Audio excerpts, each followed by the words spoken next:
Hi అండి. So, last పార్ట్‌లో నేను చెప్పిందేంటంటే, వెట్ కర్చీఫ్ తీసుకొని కళ్ళ మీద పెట్టుకొని హనుమాన్ చాలీసా ఓన్లీ హెడ్‌ఫోన్స్ పెట్టుకొని వినండి. ఆహ్, తలుపు లాక్ చేసుకోండి. ఎవరైనా డిస్టర్బ్ చేస్తే డిస్టర్బ్ చేయొద్దు. జస్ట్ 10 మినిట్స్, నాకు 10 మినిట్స్ నా స్పేస్ నాకు కావాలని తీసుకోండి మీరు. మీ సోల్ ఎప్పుడైతే హనుమాన్ చాలీసాకి కనెక్ట్ అవుతుందో, నాకు 3 డేస్ పట్టింది, మీకు ఎన్ని డేస్ పడతాయి, మీకు ఆ కాన్సంట్రేషన్ లెవెల్ ఎంతవరకు ఉంటుందో అంతవరకు, అంటే హనుమాన్ చాలీసాకి ఈజీగా కనెక్ట్ అయిపోతాము. బట్ మీ సోల్ ఎప్పుడైతే కనెక్ట్ అయిందో అసలు మీ మైండ్లో నుంచి హనుమాన్ చాలీసా పోదు. ఆ చాంట్ అనేది అలా ఉండిపోతుంది మన చెవుల్లో, అలా వినిపిస్తూనే ఉంటుంది. నేను ఇది చేసిన తర్వాత నాకు అంటే టెంపుల్స్కి వెళ్ళే ఎక్కువ అలవాటు లేదు. బట్ ఎందుకో నాకు టెంపుల్కి వెళ్ళి చూడాలి, ఏదో ఒక టెంపుల్కి వెళ్ళాలి అని అనుకునేదాన్ని. బట్ ఒకరోజు మేము ఊరెళ్తూ ఉన్న దారి మధ్యలో సింగరకొండ ఆ ప్రసన్నాంజనేయ స్వామి టెంపుల్ ఫేమస్ అని తెలుసు. ఆల్రెడీ నేను ముందు వెళ్ళాను, కానీ అప్పుడు ఏదో డిస్టర్బెన్స్. సో సరిగ్గా చూసి వచ్చేసాం, కానీ బాగా దర్శనం అయింది అప్పుడు కూడా. కానీ ఏదో డిస్సాటిస్ఫాక్షన్ అప్పుడు.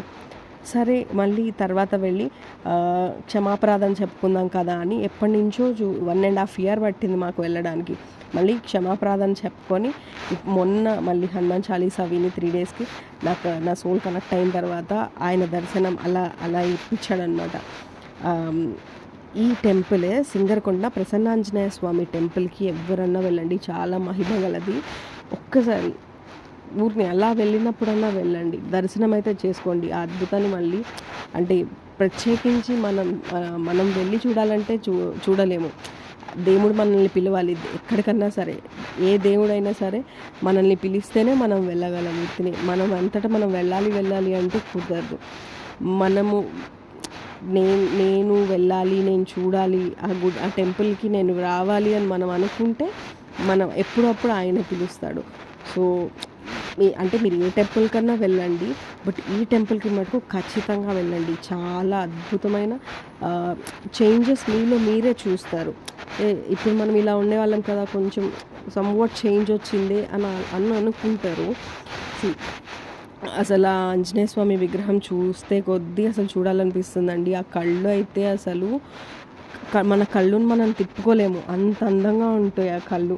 ఆ కళ్ళల్లో నాకు అసలు ఆ విగ్రహం అక్కడ గర్భగుడిలో చూస్తుంటే నాకు ఏడుపు వచ్చేసింది అనమాట. అంటే తెలియకుండానే నేను కనెక్ట్ అయిపోయాను, నీ టెంపుల్కి